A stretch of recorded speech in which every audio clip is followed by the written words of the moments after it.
Bienvenue à un nouvel épisode de Mirego Dev Talks, un podcast conçu par l'équipe de Mirego pour la communauté de développement. Dans chaque épisode, nos invités discutent de sujets et d'enjeux liés au développement de produits numériques en compagnie de Rémi Prévost, directeur développement logiciel chez Mirego.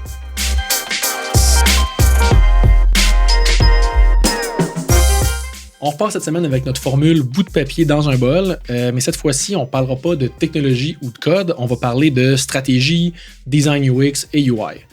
On fait du UI, du UX, de la stratégie numérique chez Mirego depuis très longtemps, évidemment, mais je pense que depuis peut-être 10 ans, on le fait de façon plus sérieuse, plus que juste shipper des maquettes visuelles pour une application mobile. Donc aujourd'hui, j'ai placé dans un bol différents thèmes et sujets qui touchent ces domaines-là pour en parler de façon aléatoire avec mes deux invités. Donc, je reçois aujourd'hui Olivier Aubin, lead design chez Mirego, et Amélie Bissonnette-Montmigny, spécialiste CX et facilitatrice chez Mirego. Bonjour à vous deux. Allô, allô. On part? Yes, sir. On pige.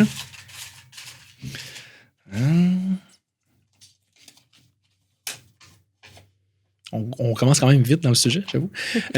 Méthodologie et approche. Fait Qu'est-ce que ça vous évoque quand on parle de ça? Méthodologie et approche, c'est un sujet très high level. En stratégie, en design, il y a full de méthodologies qu'on utilise pour arriver à nos fins aux différentes phases. Je pense que la méthode ou l'approche principale qui vient en tête à tout stratège ou designer qui fait du numérique en 2025, c'est le design thinking. On n'a pas le choix de parler de ça. J'ai goût de faire une micro-genèse d'où ça vient, le design thinking, puis débunker un peu l'importance du design thinking en 2025, pourquoi que c'est encore pertinent.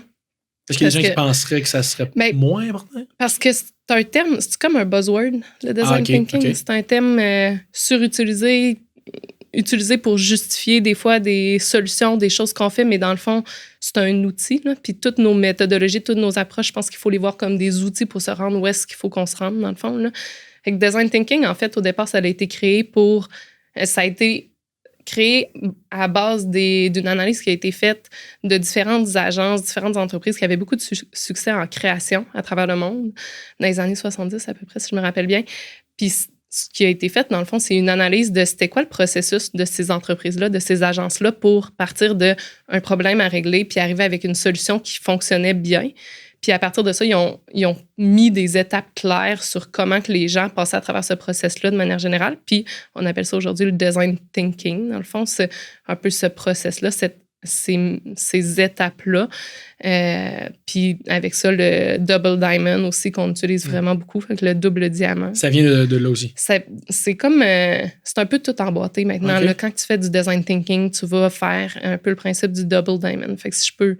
je pense que ça vaut la peine que j'explique. Ouais. Oui. Double diamond, l'idée, dans le fond, c'est quand on visualise, là, c'est comme deux losanges qui se suivent. Puis l'idée, c'est on part du premier bout du losange, on va diverger pour essayer de trouver plein de problèmes sur lesquels on pourrait travailler. On va aller de plus en plus large, puis après ça, on va reconverger pour identifier le bon problème à régler. Puis une fois qu'on a trouvé le bon problème à régler, on repart de ce problème-là pour diverger encore pour trouver plein de solutions potentielles. Puis une fois qu'on a une panoplie de solutions potentielles, on va reconverger vers celles qui font le plus de sens pour vraiment régler le problème qu'on a à régler. Fait que ça c'est le principe du double diamond. Fait que si j'ai à répondre méthodologie, approche, c'est sûr que pour moi, le design thinking, le double diamond, c'est comme un peu ce qui chapeaute un peu tout ce qu'on fait là, dans nos pratiques. Puis c'est ce qui est le fun, je trouve, avec ça aussi, c'est que... Puis c'est là que je vois la synergie un peu entre nos deux équipes chez Mirego, tu sais, l'équipe plus design, recherche, un peu stratégie, des choses comme ça. C'est le design, on peut venir appuyer ces affaires-là aussi. On peut venir faire dans des ateliers des maquettes rapides, des sketchs, des choses comme ça qui nous permettent de mettre visuellement certaines approches, certaines idées aussi, voir est-ce que ça fait du sens, est-ce que ça fait pas de sens, est-ce qu'on va ailleurs, des fois on va utiliser le mot, on va aller plus champ gauche, on essaie des affaires qui sont plus champ gauche, on se rend compte, oui ça fonctionne, non ça fonctionne pas, comme Amé dit, on va reconverger après pour trouver les solutions. Fait que moi j'aime beaucoup cette synergie-là, on va dire, mettons, entre les deux équipes, en utilisant ce type d'approche-là, en faisant les ateliers aussi avec nos clients ou même à l'interne dans nos équipes. Mais est-ce que tu vois l'implication du design? Tu sais, là, tu parles de, dans le côté divergence, dans les deux diamants ou vraiment pas juste en mode plus trouvons une solution, ou même le design a une valeur dans le premier de genre explorons lequel problème on devrait régler? Ben, dans la manière qu'on travaille puis dans l'approche aussi que j'ai, je pense que le design a une importance dans ces deux choses-là. C'est très... moi, c'est ça que cette partie-là que j'aime beaucoup, là, c'est la collaboration à travers les équipes. Je pense que chacune des équipes, chacun des individus apporte quelque chose à la table qui est différent. On a tous des backgrounds, on va dire, qui sont différents, ou des connaissances qui sont différentes, ou des intérêts aussi qui sont différents, puis chacun apporte ce background-là, knowledge dans ces discussions-là. Puis dans ce que nous, on va faire comme type d'atelier, ben souvent, on va essayer d'impliquer les designers aussi pour être capable de, oui, trouver des solutions, mais aussi trouver des opportunités par rapport à ça, de comment amener de la créativité à travers de ça, de voir aussi en même temps de l'inspiration qu'on a vue ailleurs, puis d'essayer de faire des parallèles entre certains éléments ou à travers des anciens projets aussi, des choses comme ça, trouver des parallèles sur lesquels on peut se baser pour venir proposer des nouvelles idées, des choses comme ça. Okay. Puis même, je dirais, on parle de la collaboration design strat, où typiquement nos projets, on va avoir une phase de stratégie de découverte où on va analyser c'est quoi les problèmes qu'on doit régler pour le client, de quelle manière on peut les régler, c'est quoi la bonne orientation, la vision pour le produit. Dans ces phases-là, on implique beaucoup les designers pour justement l'aspect créatif, pour qu'ils s'approprient le projet parce qu'ils ont un regard stratégique aussi sur qu'est-ce qu'on devrait faire comme produit numérique. Puis j'irais même au-delà de la collaboration de nos deux équipes, on veut aussi impliquer les devs dans cette portion de réflexion-là.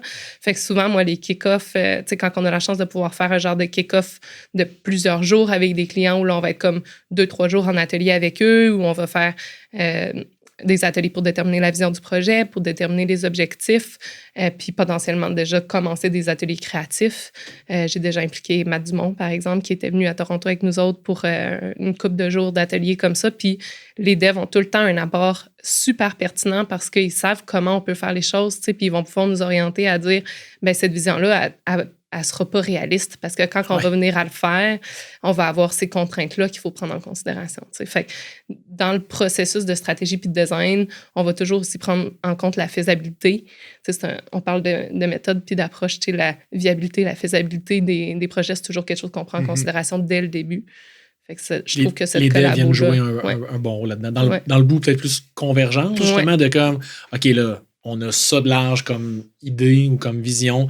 Qu'est-ce qui est le low-hanging fruit ou qu'est-ce qui se fait le mieux, qu'est-ce qui est techniquement, ce qui est actually possible de faire. Mais puis même en divergence, là, j'en ai vu des devs qui trippent à faire ça, là, à venir dans la pièce, puis genre imaginer toutes ces folies-là qu'on fera peut-être pas nécessairement, mais qui sont possibles grâce à la techno aussi. Là. Ah, OK, ouais. De venir appuyer quelque chose dans la divergence, d'amener quand même cet aspect-là de oui, on peut aller jusque-là, c'est possible de faire ça. Parce que j'allais dire, dans la techno aussi, il y a de la créativité. On peut l'utiliser d'une manière qui est simple, qui est facile, mais on peut utiliser cette technologie-là puis l'amener beaucoup plus loin puis penser à des manières créatives d'afficher du UI, mais aussi d'avoir une navigation dans un site web qui va être un peu hors du commun. Fait que d'avoir l'apport d'un développeur aussi qui nous permet de valider est-ce que c'est faisable ce qu'on veut faire. Ben c'est comme ça ajoute du poids à nos idées aussi, parce qu'on peut avoir une idée qui est super créative, super intéressante, mais si finalement c'est pas réaliste de faire ça ou c'est beaucoup plus complexe, ben l'idée perd de son importance, perd de son poids versus peut-être une autre idée. Qu'on aurait peut-être laissé sur la table de « Ah non, OK, ouais, moins intéressante celle-là, mais elle est peut-être plus facilement faisable que l'autre qu'on s'est... » Je pense à un kick-off qu'on a fait récemment pour un projet où c'était un kick-off créatif. On avait comme déjà fait un peu de défrichage avec le client, fait qu'on s'est rapidement embarqué dans des ateliers créatifs pour générer différentes idées de comment approcher le projet, différentes idées de comment intégrer de la gamification, de la ludification dans l'application. Puis, une fois qu'on a comme une liste de post-it d'idées, on a appelé les devs, sont venus nous rejoindre dans le workshop, puis on a jasé avec eux de « OK, cette idée-là, elle coûte cher ou c'est quelque chose qui coûte pas cher à produire? » Puis on l'a comme mis sur une autre approche, une autre méthode, là, sur une chart du moins cher au plus cher dans les features qu'on a en tête pour voir c'est lesquels qui pourraient potentiellement être priorisés. Puis en termes d'impact aussi, là, fait que sur deux axes, le prix versus l'impact. Fait que ça, c'est les devs au fait qui ont réussi à nous aider à placer les idées sur ce graphique-là. OK. Bon, ça fait le tour de... On risque peut-être de reparler de Ben oui, méthodologie et absolument. d'approche dans les autres sujets. Bon. Là, ça se peut qu'on se pitch dans plein d'autres. Ah oui, j'ai hâte. Je suis comme ça. Ah, ben, regarde, c'est pas pire, ça. Skills techniques. Oh, C'est un sujet que tu m'avais suggéré. oui, Olivier, absolument. Design. Tu sais, c'est quelque chose qui est un sujet qui date de très longtemps, là, en fait, Oui, qui ben, n'est pas réglé. Là, c'est juste non, comme, exact, c'est quoi, c'est- toi, ton opinion là-dedans? Ben oui, exact. Puis, on va faire un petit retour aussi, comme Amé faisait tantôt, une genèse. Mais moi, c'est pas dans une genèse, plus qu'un retour sur ma vie professionnelle à moi. Sur ta vie, point. Ouais, sur ma vie, exact. Mais, exemple, comme ça fait 11 ans que je suis chez Mirego. Quand je suis rentré, l'aspect technique, je le connaissais pas tant que ça, tu sais. Puis à ce moment-là, je voyais peut-être pas non plus la valeur, on va dire, de comprendre les différents langages, comment les devs se parlent entre eux et ainsi de suite avec leur jargon. Mais plus qu'on avance en expérience, en carrière, des choses comme ça, c'est quelque chose qui est hyper important à connaître. Puis je me considère pas, évidemment, pas en tout comme un intégrateur ou un développeur ou peu importe, mais je m'intéresse quand même à quels sont les différents types de langages qui sont disponibles. Puis je m'intéresse surtout à aller discuter avec les développeurs. Quand on est dans un projet, puis là je parle pour moi, mais aussi le reste de l'équipe, c'est un peu la même chose. Quand on est dans un projet, on va designer des maquettes, on va designer des expériences, des flows et ainsi de suite. Bien, on essaie le plus possible d'avoir ce réflexe-là, d'aller voir les développeurs puis leur parler. Regardez, voici ce que j'ai en tête, voici ce que j'aimerais faire. Tu sais, comme, bounçons ensemble des idées, là. Essayons de se challenger un et l'autre pour voir jusqu'où on peut l'amener. Est-ce que je suis déjà rendu trop loin ou est-ce que je devrais revenir un petit peu ou est-ce qu'on peut y aller un peu plus? Peut-être il y a tous des aspects techniques qu'on peut faire évoluer, des choses comme ça. Puis là où je voulais en venir un peu avec ça, c'est est-ce que les designers devraient, tu sais, maîtriser, pas nécessairement coder, OK. parce Il que y a eu dans le passé qui étaient des anciens devs c'est vrai, front-end. Oh, exact. ouais. Fait que je sais pas si c'est quelque chose qui devrait comme être upfront dans ce skill set-là, mettons, de designer, mais du moins être capable de comprendre la réalité puis de comprendre les limitations, on va dire. Mhm. Je pense que ça aide beaucoup dans la réflexion puis dans la créativité d'un designer, mettons, de les comprendre. Ouais. Puis c'est quelque chose qu'on parle aussi beaucoup dans notre équipe, tu sais, cet aspect-là de bien comprendre, on va dire, le code. Je peux dire ça comme ça, tu sais. Puis les opinions sont quand même très larges. Il y en a pour qui c'est beaucoup plus quelque chose, oui, ils aimeraient ça, tu sais, en apprendre plus. D'autres sont comme, hey, moi, j'ai l'impression que c'est en dehors de mon skills, je veux pas nécessairement me rendre là, des choses comme ça. Puis même, là, je parle avec mon équipe, avec l'équipe de design, pardon, mais je parle avec d'autres designers que je connais Qui sont aussi, pas puis chez Mirego, c'est comme tout le temps ce même genre de challenge-là. C'est qu'est-ce qu'on fait avec ça? Est-ce qu'on doit se rendre à être capable de coder par nous-mêmes un app, mettons, ou un site web? Ou, en tout cas, tu sais... Ouais, mais on dirait qu'il y a plusieurs niveaux sur ce Ouais. spectre-là. Mettons, toi, au niveau où tu es présentement, comme ça, t'as l'air à l'aise. T'as l'air à, ben, ça te bloque pas. Est-ce que si t'avais plus de compétences techniques puis justement de te mettre les mains dans le code, produirais-tu des meilleurs livrables en termes de design? Ben, il y a des fois que je me dis, on va faire notre QA, comment on va dire ça, notre assurance qualité, niveau plus design. Il y a des fois, on dirait que j'aimerais, au lieu de prendre en note les ajustements de marge, de grosseur de fun, des choses comme ça, j'aimerais ça pouvoir me dire, hey, je jump in dans whatever le logiciel qui est utilisé, dans Xcode ou peu importe, puis je m'en vais moi-même faire mes tests, voir est-ce que si je change ça, comme pour jouer avec le... Ouais, exact. OK, je comprends. Puis là, après ça, je l'ai déjà essayé. Je vais abandonner un petit peu vite, on va dire, peut-être là-dessus. Mais ça reste que ça ouvre une porte peut-être un petit peu plus grande. J'ai l'impression que ça peut devenir un outil de communication entre le designer et le dev, Ouais, parce aussi. que même tu n'iras jamais au niveau qu'un dev va aller, sauf que si au moins tu comprends plus les outils qu'il y a pour travailler, pour livrer ce qu'il a besoin de livrer, tu sais, toi, potentiellement, tu livres des meilleures maquettes pour lui donner les instructions qu'il a besoin, parce qu'au final, le travail du designer, c'est de créer des bonnes instructions pour qu'un dev crée le produit, dans le fond. Là. Les maquettes ne sont pas le produit. Les maquettes sont les instructions pour que le dev puisse créer le bon produit. Ouais, intéressant. On a un ancien collègue qui travaillait vraiment fort sur cette mentalité-là de oui, vous êtes des designers de produits, on est des stratèges de produits, sauf que la réalité, c'est si le dev, il livre pas le produit, tout ce qu'on a fait, c'est pas un produit, c'est des maquettes, c'est des instructions. C'est comme un blueprint de maison, oui, des plans d'architecte de voici, comme au final, ça va ressembler à ça, mais si ça ressemble pas à ça, dans le fond, ça n'existe pas. Là. Fait que, puis si je prends la question des skills techniques au niveau de la strat, moi, ce que je trouve, c'est que plus on comprend ce qui est possible au niveau techno, nous, vu qu'on est tellement en amont des projets, on peut aussi aider à identifier c'est quoi les bonnes technos. Puis c'est pas nous qui va faire ce choix-là, mais au moins poser les bonnes questions aux devs pour qu'ils soient capables de faire les bons choix, puis ou exposer la bonne information pour que le choix technologique soit le bon rapidement en début de projet, parce qu'on veut pas se créer des dettes si ces choix-là sont pas bien faits.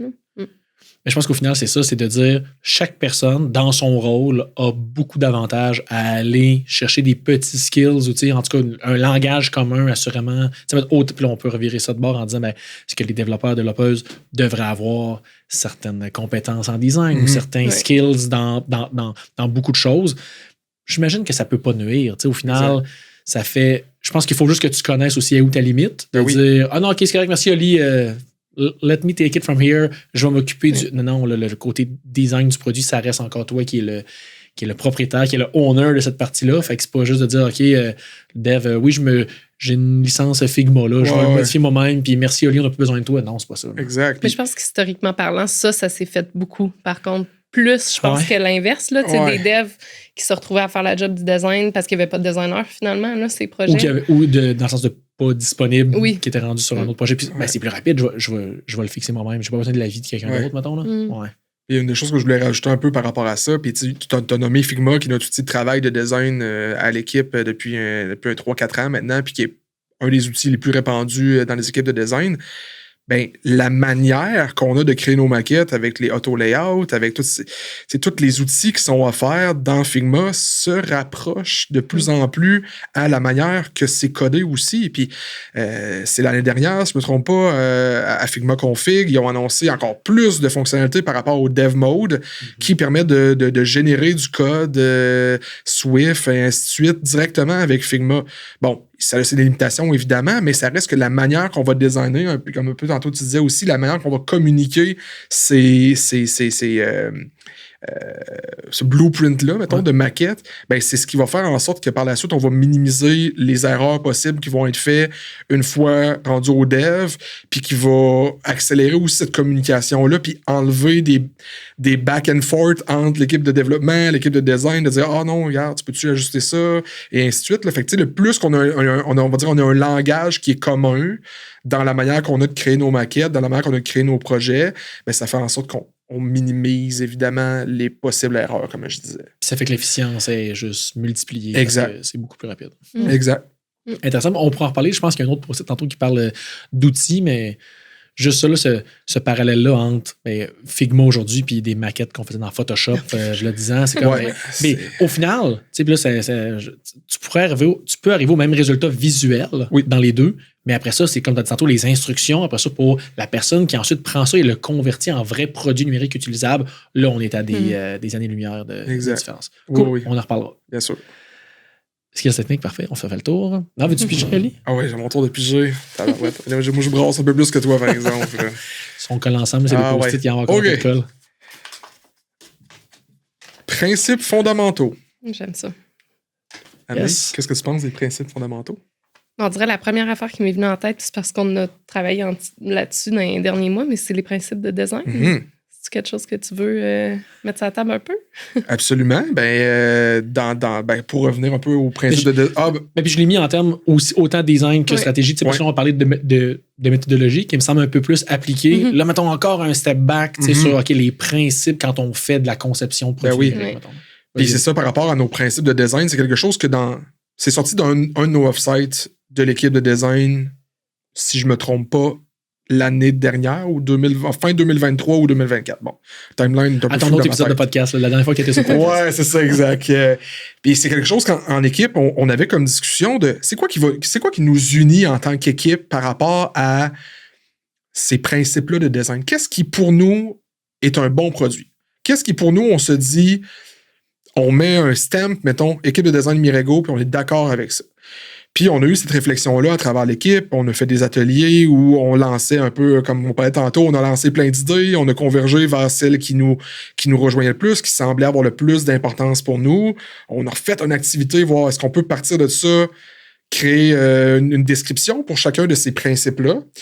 Puis l'année dernière, 2024, je dirais peut-être, l'été, là, on était arrivé avec une version 1, on va dire une version qui est plus polish de ces, je ne veux pas dire de niaiserie, mais des 5 principes, ces 5 principes-là qu'on a, puis là, c'est plate, je les ai pas toutes en tête là, mais exemple, un des points qui était super important pour toute l'équipe, puis je vais dire même l'équipe Mirego au complet, ça inclut les développeurs aussi, c'est tout ce qui est l'accessibilité. Ça, c'était un des points qui, pour nous, était hyper important.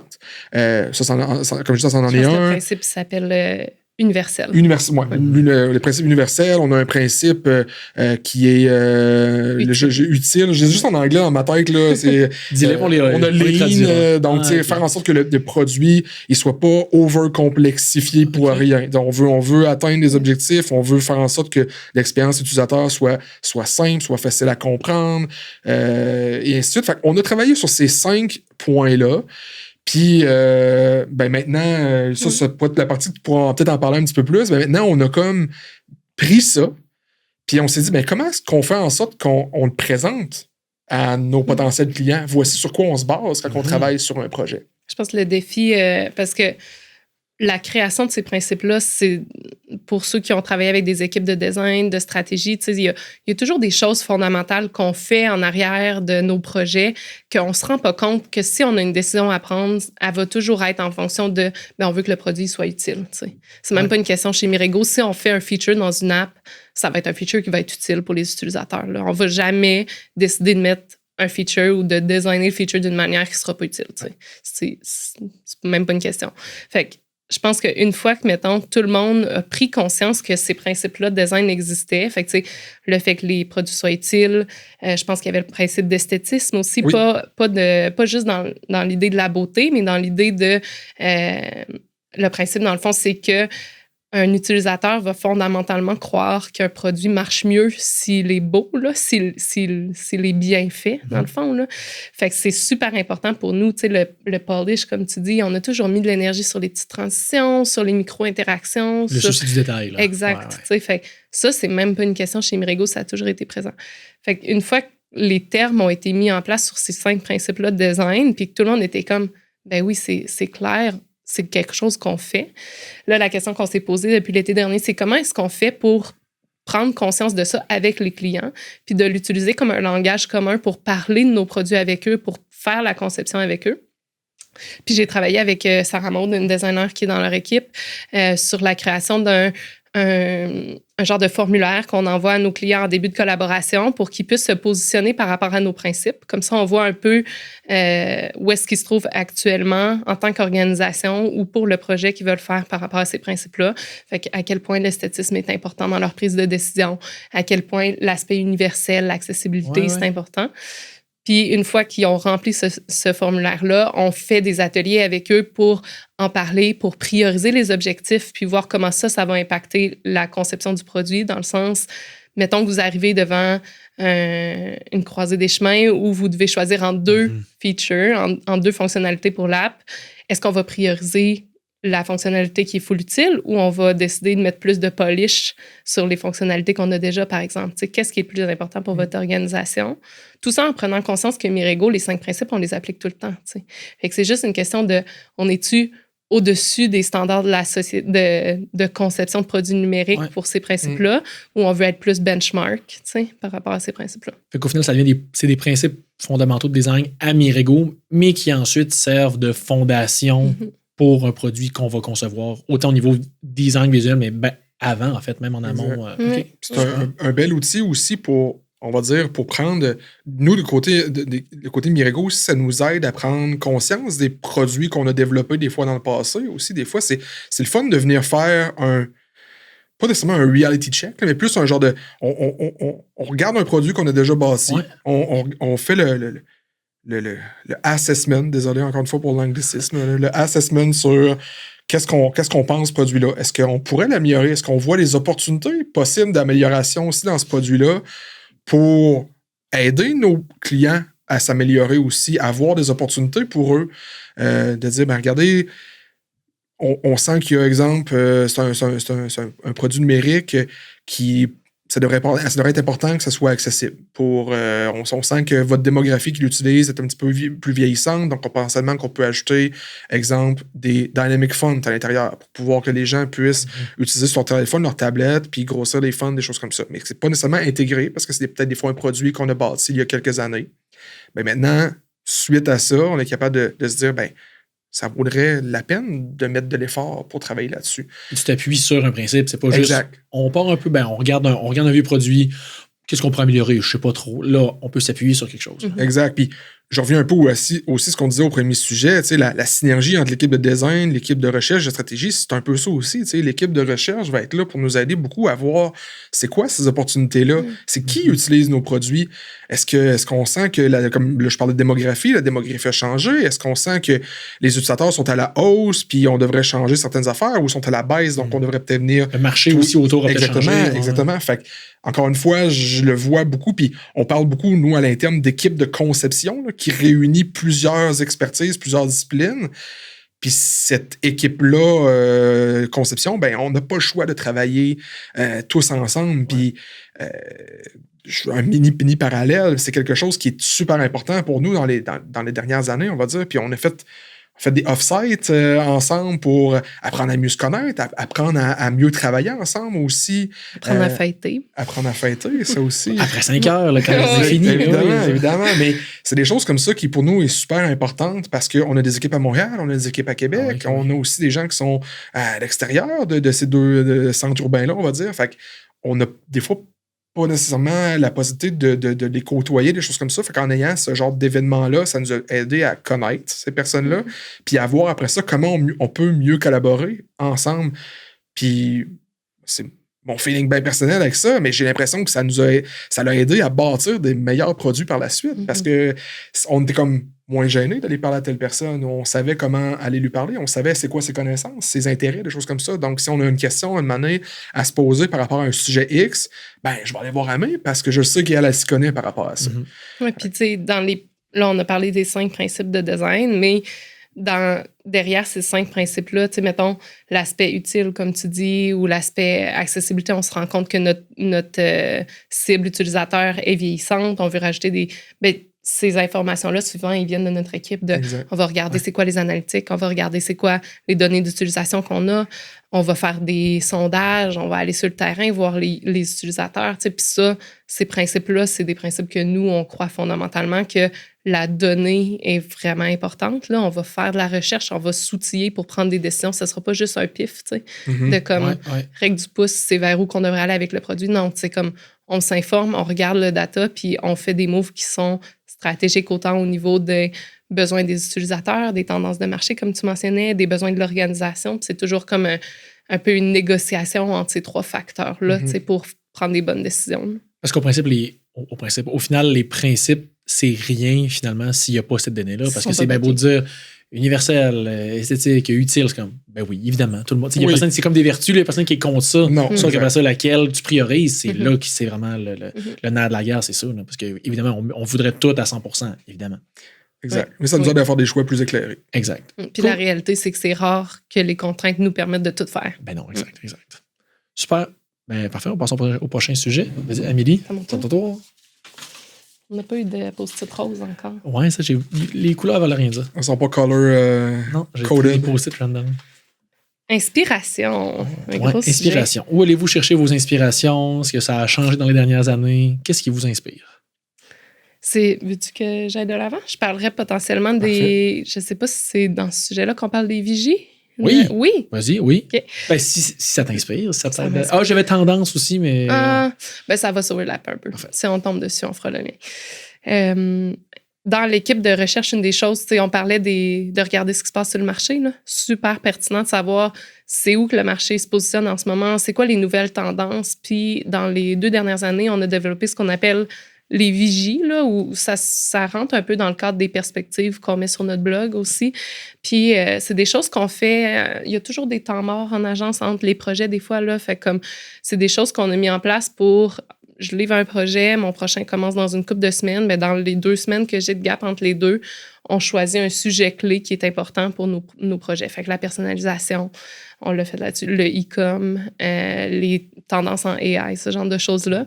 Puis là, on va faire une recherche en profondeur. Fait qu'on va regarder vraiment dans la verticale de ce sujet-là, qu'est-ce qui se passe au niveau numérique, les entreprises font quoi, c'est quoi les innovations, puis on va rédiger un document, dans le fond, qui rassemble ces apprentissages-là. Fait que, tu sais, pour notre équipe, ce moment-là où on prend un step back puis on rentre en profondeur dans un sujet, pour nous, c'est comme une période d'apprentissage super intéressante, pertinente, puis ça inspire beaucoup les choix qu'on va faire au niveau des produits par la suite, là. Fait que, tu sais, quand on regarde ces choses-là, on voit vers où les marchés semblent aller, vers où les entreprises semblent se positionner. Puis le but, c'est pas de faire la même chose. Le but, c'est de savoir c'est quoi qui est pertinent pour nos produits, dans le fond. C'est pas de juste copier ce qui sort dans ces vigies. Oui. Après ça, si on veut parler, on va dire inspiration, produit, design, et ainsi de suite, évidemment... Puis là, je vais avoir l'air full mielleux dans ma réponse, ça va être magnifique. Évidemment, il y en a plein de sources externes d'inspiration, de télécharger des applications sur notre téléphone, de voir des sites d'inspiration, de pages web, des choses comme ça. Mais pour moi, en tout cas, je parle personnellement, une de mes grandes sources d'inspiration, c'est les gens avec qui je travaille, l'équipe de design. J'aime ça voir sur quoi ils travaillent. J'aime ça aller, des fois, espionner leur fichier Figma, ça, faut pas leur dire. Mais j'aime ça aller voir sur quoi ils travaillent. J'aime ça voir leurs essais, les choses qu'ils ont décidé de discarder parce que ils ont mis en archive, parce que ça fonctionnait pas, ou des choses comme ça. Puis dans l'équipe de design, puis même encore une fois avec l'équipe de recherche, on se partage beaucoup nos maquettes qu'on va faire. On a un channel sur Slack où à chaque jeudi, on va se partager un peu le travail qu'on a fait durant la semaine, des explorations qu'on a fait ou des prototypes ou des maquettes qu'on a faites pour des projets sur lesquels on travaille en ce moment. Puis ça, pour moi, c'est extrêmement inspirant de voir c'est quoi les idées que mes collègues ont eues, comment ils ont travaillé ces choses-là. Puis là, pour pas le name dropper, mettons Charles Gaudreau, de ce temps-là, il travaille sur un projet, puis il fait plein de belles animations avec Figma.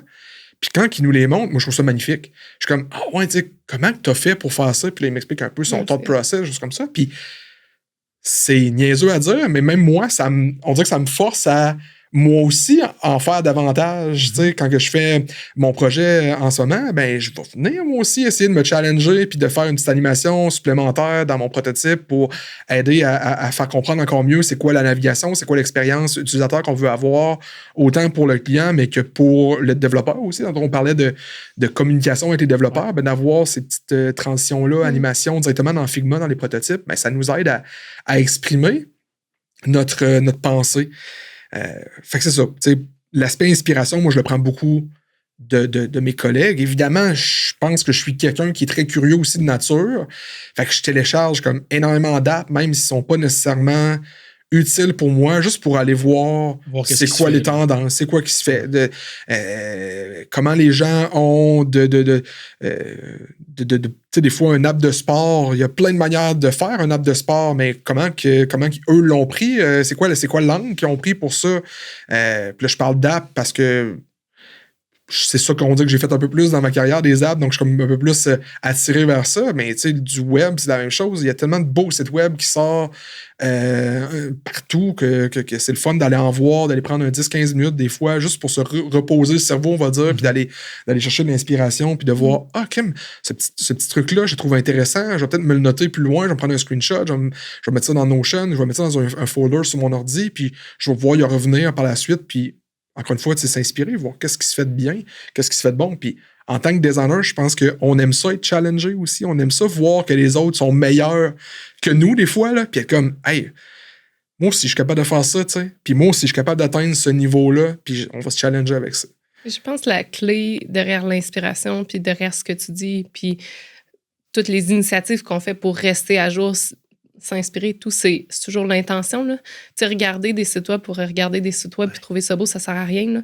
Versus quand on fait cette recherche-là, quand on s'inspire, qu'on s'immerse dans un univers, on a toujours en tête c'est quoi les problèmes qu'on est en train d'essayer de régler sur nos projets. Là. Puis je vais comme je vais vraiment allumer sur cette affaire-là qui est dans un domaine qui n'a pas rapport avec le projet sur lequel je travaille en ce moment. Sauf que si je le transforme de telle manière pour mon projet, ben ça devient une idée que je peux actionner. Ouais. Puis pour moi, l'inspiration, il y a beaucoup d'adultes qui se disent non créatifs, là, mais la réalité, c'est que l'inspiration, c'est la base de la création. Là. Ça prend cette étape-là pour être en mesure de créer des idées par la suite. Fait que c'est le mindset que tu vas avoir quand tu vas aller t'inspirer, quand tu vas regarder ailleurs. Ça fait en sorte que tu crées des solutions qui sont utiles ou qui ont du potentiel après dans tes projets. Puis tu me corrigeras si je me trompe aussi, mais on le voit beaucoup dans les ateliers qu'on va faire avec des clients, des choses comme ça. Il y en a qui nous arrivent des fois en disant « Hey, moi, je suis pas créatif. » ou « Hey, faire un petit dessin sur un post-it, je suis pas bon là-dedans. » Fait que là, il met ces Fait que là, ils se mettent tout de suite des limites, ils se mettent des limitations, mais au final, des fois, c'est les gens qui sont les plus impliqués dans ces discussions-là. Parce la créativité, ça s'ingénieur. Je suis pas créative le matin en pyjama avec mon café non plus. Là. Genre, faut que je me mette dans le bon mindset. Puis l'inspiration, c'est une grosse partie de la créativité. Là. Mais j'aime ça. C'est deux choses. Là. Premièrement, Oli, je trouve ça vraiment intéressant ce que tu dis par rapport à t'inspirer de ce qui est discarté, de ce qui n'est pas fini. Parce que justement, browser le web, downloader des applications en production, tu n'as pas toutes les étapes qui ont mené à ça. Je trouve ça super intéressant de te laisser inspirer par OK, oui, ça, il l'a essayé, mais non, ça n'a pas marché. Tu sais, de voir un peu le thought process de quelqu'un. Ça aussi, ça peut être vraiment inspirant. Puis là, Amé, ce que tu dis, c'est de faire de la veille, ou en tout cas, te laisser inspirer, mais d'être dans un mindset actif, là, pas juste je m'écrase dans ma chaise, puis je browse, puis je vais sur Dribble, ou je vais browse. Non, il y a un concept de chaque chose que je vois, mon cerveau, il spin à OK, comment ça peut être appliqué dans mon contexte à moi ou mon prochain contexte de prochain projet. Puis je sais que les devs, c'est dans les profils les plus créatifs qui existent, là, parce que vous êtes toujours en mode trouver une solution à un problème. Là, ça prend full de créativité pour ça. Et pourtant, on amène un dev dans un workshop d'idéation, puis ils ont l'impression qu'ils ne sont pas outillés, mais genre, quand on les amène à travers le processus de partager de l'inspiration, d'apprendre à sketcher avec nous, puis au final, c'est souvent ceux qui nous sortent le plus d'idées qui ont du potentiel pour les projets après. Là. Super intéressant. Parfait. Autre chose à dire par rapport à ça? Ou on passe au prochain? Je passe au prochain. Je vais piger. Ça va être chacun son tour. Hein? Un petit ah oui, je l'aime. Je vais mettre un petit icône parce que pour montrer que je suis bon dessin. Les outils. Outillage. On a parlé de Figma tantôt, puis je serais curieux aussi de savoir c'est quoi le genre d'outils que vous utilisez en plus en stratégie, en recherche. Qu'est-ce que ça vous inspire? Outils? On a parlé effectivement beaucoup de Figma. Il y a la portion FigJam qui est comme un bel overlap entre nos deux professions, là, qui est le feature de whiteboard collaboratif de Figma, dans le fond, là, qui est vraiment dans le tool de Figma. Ils ont fait une version un peu comme Mural puis Miro. C'est ça, c'est comme un équivalent à ça. Exact. Mais c'est dans Figma, c'est pas une compagnie à part. Là, c'est vraiment. Ouais. Okay. C'est juste le type de fichier qui est différent, dans le fond. Là. Puis toutes les fonctionnalités sont différentes et tout, mais de plus en plus, moi, je l'utilise un peu comme mon hub de recherche. Là. Fait que quand je vais me starter un projet, je vais m'ouvrir un FigJam, je vais mettre toute ma recherche d'analyse de marché là-dedans, je vais mettre les insights utilisateurs. C'est vraiment une bonne plateforme pour faire des workshops créatifs remote aussi, en virtuel. C'est sûr que ça n'a pas le pouvoir de Mural et Miro en termes de collaboration en ligne. Il n'y a pas beaucoup de features, un peu de power user de facilitation. Là. Fait que donc, toi, tu es la plus grande user de OK, je commence un son. Tout le monde, vous avez 2 minutes, puis là, tout le monde est dispatché, ça, il n'y a pas ça. Fait que le FigJam est un peu limité pour ça. Il y a des fonctionnalités, mais jamais au niveau de puissance de Miro et Mural. Mais je trouve que c'est vraiment comme un beau terrain de jeu entre nos deux équipes pour mettre en commun du stock. Puis ça se copie-colle entre les fichiers Figma aussi. Tu peux comme copier des maquettes, tu peux mettre des post-it. Fait que c'est vraiment comme un bel outil. Puis si je peux me permettre d'aller sur le territoire plus stratégique, ben c'est sûr que nous autres, là, avec toute la recherche qu'on fait, on est beaucoup dans la documentation. Fait que là, on va utiliser Notion, on va utiliser tout ce qu'on a besoin pour faire de la doc. On utilise beaucoup d'outils pour faire de la recherche comme Perplexity, ce genre de choses-là aussi qui feed beaucoup notre processus. Là. C'est vrai, j'avoue, il y a comme un croisement. J'ai un sujet aussi AI qui risque d'arriver, je pense. Parfait. Sinon, au niveau de l'équipe de design...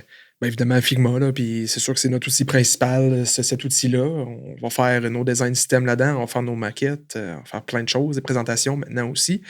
Mais un des aspects du travail de designer de produits, on dirait qui augmente ou qui continue à avoir de plus de poids dans la manière qu'on travaille, c'est tout l'aspect de création de contenu aussi dans les maquettes.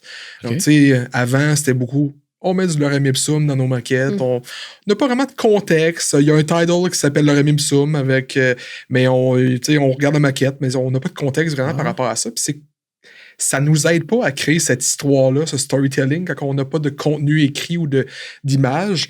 Puis, les outils de AI, je sais qu'on va en reparler, mais les outils de AI, de génération d'images, de génération de texte, ça nous aide énormément à venir mettre ce contexte-là dans nos maquettes, de faire en sorte que la maquette est le plus réaliste possible par rapport aux besoins du client, par rapport aux besoins des utilisateurs aussi. Puis chez Mirigo, on travaille dans des domaines d'affaires qui sont très variés. Puis des fois, on les connaît pas tous, ces domaines d'affaires-là. Puis on a besoin d'aller chercher de l'information à quoi mettre dans nos maquettes parce que, si je peux donner un exemple concret avec Premier Texte sur le projet de Thomas de robotique, quand j'ai eu à travailler là-dessus au départ, la robotique, c'est pas nécessairement quelque chose que j'étais très à l'aise, que je connaissais. Pas comme les Canadiens de Montréal, mettons. Non, c'est pas comme le sport, mettons, que ça, j'étais plus à l'aise. On va dire ça de même. Fait que, tu sais, c'est sûr et certain que quand je crée mes maquettes, d'essayer de comprendre c'est quoi la réalité d'un opérateur dans une shop qui travaille avec un robot. Qu'est-ce qu'il veut voir comme information? Il fallait que j'aille chercher mon information quelque part. Puis oui, j'ai des humains, des collègues qui m'ont pu aider, des choses comme ça, mais j'ai fait beaucoup de recherches aussi par moi-même avec des outils de AI, des choses comme ça, qui me permettaient de créer ce contenu-là que j'ai mis par la suite dans les maquettes pour encore plus donner du contexte. C'est un bon exemple, le produit Thomas. T'sais, on parle d'outils, là, mais en recherche, comme un de nos plus grands outils, c'est les utilisateurs eux-mêmes. C'est pas un outil, mais comme on leur parle, on fait des tests, on essaye d'aller sur le terrain. Ça s'en est pour ce projet-là. On était allé en usine voir les vrais humains qui ont interagi avec les produits qu'on crée pour eux, comment ils vont le faire. Fait que je pense que c'est comme quelque chose qu'il ne faut pas oublier. Mettons les tests utilisateurs, là, user testing, on les a tous essayés, là, Lookback, qui est un outil pour faire des tests aussi, pour faire des sondages, on en utilise plein aussi. Fait que la réalité, c'est que, mettons, ces outils-là, chez Mirigo, quand on rentre dans la recherche puis qu'on essaie de s'immerser dans le monde de nos users, avec la loi 25 qui est passée, il a fallu qu'on s'adapte beaucoup parce qu'il faut maintenant que les données soient hébergées par des plateformes qui sont approuvées. Puis, Mirigo, de la manière qu'on fonctionne, c'est qu'on va s'assurer que ça soit des plateformes qui sont des licences qui sont ownnées par nos clients, dans le fond, pour que les données restent chez nos clients. Pour pas que nous, Mirigo, on aille les données de gens qui sont les clients de nos clients. Exact. C'est parce que les clients vont avoir donné, ils vont dire qu'ils sont d'accord à partager la donnée avec notre client, nous, dans le fond. Et non avec Mirigo. Mirigo ne doit pas avoir accès à ça. On est comme un third party. Fait que, il y a toute cette réalité-là qu'on s'est adapté à travers le temps pour rester tout le temps proche de nos utilisateurs parce qu'on ne la connaît pas, leur réalité. C'est eux qui peuvent nous dire c'est quoi qu'ils ont besoin. Totalement. Mais puis, Oli, excuse, je te ramène ce sujet-là. Là, Figma, j'aimerais ça qu'on parle, moi, de les autres outils avant Figma. Oui. Qu'est-ce que les designers utilisaient avant Figma, puis avant cet outil-là, puis jusqu'à quand tu es rentré chez Mirigo en 2014? Oui, effectivement. Au départ... l'outil principal qu'on avait pour designer ces maquettes-là, c'était Photoshop, Illustrator majoritairement. Ça nous aidait, ça fonctionnait bien. On créait des beaux produits aussi à l'aide de ça. C'était plus complexe, évidemment. On l'utilisait. On se rend compte aujourd'hui que ça fonctionnait pas si bien que ça. Ouais, c'est sûr qu'avec du recul, effectivement, je ne retournerais pas à cette époque-là, on va dire ça de même, mais tu sais. C'est ce que tu avais appris à l'école aussi. Tu faisais ton métier était du design visuel, tu maîtrisais Photoshop. C'est ça. Fait que c'est comme tout le monde connaissait. La suite Adobe, Photoshop, Illustrator, InDesign, c'était les outils qu'on utilisait 99,9% du temps durant mon bac et ainsi de suite. Après Photoshop, est venu Sketch, qui a quand même... qui est un produit qui existe encore, qui a quand même révolutionné aussi la manière. Donc, c'était le premier outil. Je ne sais pas si c'était le premier exactement, chez mais Mirigo, c'est le premier outil qui était vraiment axé sur du produit numérique. Ouais. Donc, c'est vraiment web, mobile. Il n'y avait pas de print là-dedans. C'est vraiment focusé sur l'aspect numérique. On travaillait sur Sketch pour faire nos maquettes. On avait malheureusement, dans Sketch, il n'y avait pas la partie collaboration avec les développeurs. On avait un autre outil qui s'appelait Zeppelin, qui faisait le pont entre le design et le développeur. Donc, on uploadait les maquettes sur l'outil Zeppelin. Le développeur avait cet accès-là dans ce produit-là, puis il allait pouvoir chercher toutes les grosseurs de fonts, les margins, copier les styles, exactement. Ça fonctionnait bien. Il y avait quand même certaines limitations parce que le designer devait toujours réuploader les maquettes, donc les changements qui ont été faits vers Zeppelin. Fait que ça faisait en sorte que le développeur n'avait pas accès tout le temps aux dernières maquettes qui étaient à jour. Ça crée quand même parfois des frustrations, des problématiques par rapport à ça. Du back and forth. Donc, plus de back and forth, moins d'efficience. Dans le fond. C'est quand même bizarre que ça n'a jamais été bundlé mieux ensemble, ça. Je sais pas si ça s'est amélioré. Je pense que ça l'est aujourd'hui. Mais Sketch n'a pas acheté Zeppelin. Zeppelin, ça existe encore. Zeppelin existe encore. C'est quand même très niche. C'est très, ça fait une chose et bien, mais... Ouais. Il y a beaucoup... le nombre d'utilisateurs est beaucoup plus petit que Figma. Là. Figma a vraiment take over. Oui, non, je sais. Puis, pour poursuivre par rapport à Figma, nous, on l'utilise dans l'équipe depuis 2020 environ, si je me souviens bien. On a comme fait le switch. On a analysé, évidemment, les pour et les contre de faire le changement de plateforme parce que je veux pas, il faut réapprendre. Mais c'était changé deux plateformes. C'était changé Sketch chez Zeppelin contre Figma. Exactement. Fait, il y avait beaucoup de pour dans ce changement-là. Puis, ce qui a fait en sorte qu'en équipe, on a décidé de poursuivre avec Figma. Il y avait une courbe d'apprentissage qui était un petit peu plus complexe que, on va dire, Sketch, parce pardon, j'ai mué en parlant, ça a été bien beau. Mais tu sais, dans le concept qui était vraiment disruptive, on va dire, dans Figma, c'était tout l'aspect auto-layout. On designait un peu plus avec les langages d'un développeur, mettons. Donc, ça a été ça, tout l'aspect des composantes, comme je dis, l'auto-layout, et ainsi de suite. Fait que, on a appris beaucoup avec ça. Le produit évolue énormément aussi d'année en année. Je pense que leur équipe font un excellent travail de continuer à développer des features pour ça. Certains pourraient dire que les derniers features qui ont sorti dans les dernières années sont plus ou moins intéressantes. Là. Tu sais, tout l'aspect de AI qui a eu un peu un petit backlash par rapport à ça. Mais ça reste que nous, notre côté, tu sais, comme on l'utilise à plein, puis on adore ça. On va utiliser tous nos design systems sont là-dedans. La collaboration avec les développeurs, la collaboration aussi avec les PO, avec nos clients. Tu sais, on va faire en sorte que les clients aient accès à leur maquette pour qu'ils puissent donner des approbations aussi, là, à l'aide de ce tool-là. Fait que nous, c'est vraiment comme... On essaie de centraliser la majorité des trucs là-dedans. Puis même niveau collaboration dans l'équipe, ben, c'est facile de dire hey, regarde, il y a un projet en ce moment qui a un rush, ben, je peux aller aider un de mes collègues puis travailler avec lui dans ses maquettes, puis j'ai accès à toutes les funds. J'ai pas besoin d'installer des choses sur mon ordi. Oui, tout ce qui était le cas avec Sketch et avec exact. Photoshop. Fait que c'est sûr que moi, j'aurais de la misère à revenir avant. On s'entend. Mais dirais-tu, avec tout ce que ça a amené, avec les trucs d'auto-layout, avec le concept de components, c'est vraiment de se rapprocher du langage des devs, dirais-tu que ça a amélioré, ça a fait progresser l'équipe design dans ce mindset-là? Parce que tout ça, on aurait pu, non, peut-être pas auto-layout, mais on aurait pu se rapprocher du langage des devs et de cette collaboration-là dans Sketch, peut-être même dans Photoshop, je sais pas, là, on aurait pu engineer quelque chose, mais là, le fait que c'est built-in dans Figma, ça a comme, tu dis que la courbe d'apprentissage a été peut-être plus difficile, mais parce que là, ça nous a amené à, OK, là, on a amélioré nos skills, dans le fond, dans l'équipe. Oui, on a amélioré nos skills totalement. On a aussi, je veux dire, une manière plus commune de travailler à travers l'équipe. C'est vrai que quand je suis rentrée, les designers étaient un peu comme tous des petits pigistes. Là. Tout le monde travaillait un peu plus à sa manière. Puis chacun de la manière la plus efficiente pour eux. C'est ça, exactement. Puis c'est un travail qu'on a fait d'année en année. C'est pas arrivé du jour au lendemain, ce travail-là aussi. C'est un travail qu'on a bâti au fil des semaines, au fil des mois, au fil des années. Des fois, on a fait des essais, ça n'a pas fonctionné.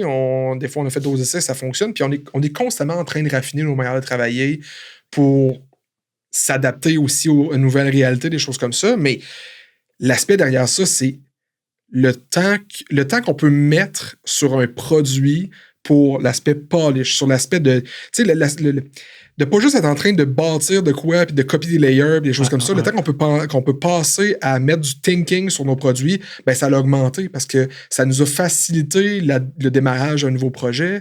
Ça nous facilite parce qu'on a, par exemple, dans un design system, on va centraliser tous nos fonts, nos boutons, nos icônes, des choses comme ça. Donc, tu sais, on n'a pas besoin de refaire le travail à chaque fois. Tout est centralisé dans un même fichier pour un projet X, puis mettons qu'un client nous arrive en disant ben là, j'aimerais ça qu'on développe un nouveau feature pour ce produit numérique-là. Aidez-moi à bâtir. On va avoir toute cette réflexion-là, de stratégie, des choses comme ça. Mais quand on arrive à la réalisation maquette, ben, on le sait qu'on va avoir la même constance qu'on a, les mêmes titres, les mêmes boutons, les mêmes couleurs. En fait, il faut faire un effort. Il faut que tu veuilles mal faire les choses. Si tu veux justement...